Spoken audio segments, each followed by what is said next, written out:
अनि दाइ सुन्नु न, भन्नु न भाइ। भाउजूले आजभोलि त के हो इङ्ग्लिस एकदम बोल्नु थाल्नु भएको त। इङ्ग्लिस बोल्नु त्यो गवारलाई इङ्ग्लिस आउँदैन, कसरी इङ्ग्लिस बोल्छ त भाइ? अब हिजो बेलुका म 11 बजेतिर चाहिँ बेसीमा गएर उक्लेको थिएँ तपाईँ घरको आँगन बाटो।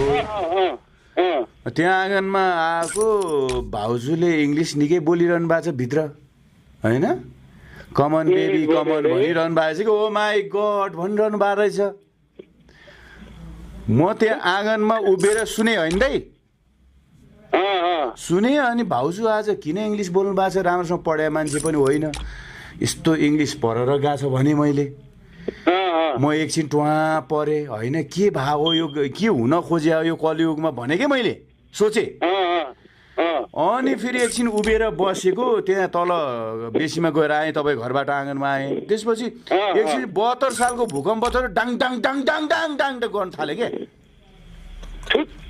यो भा के हो दाइ, के दाइ तिमी जाँदा कहिल्यै नसुत्यो। दुनियाँको चियो चासो कसको घरमा के हुँदैछ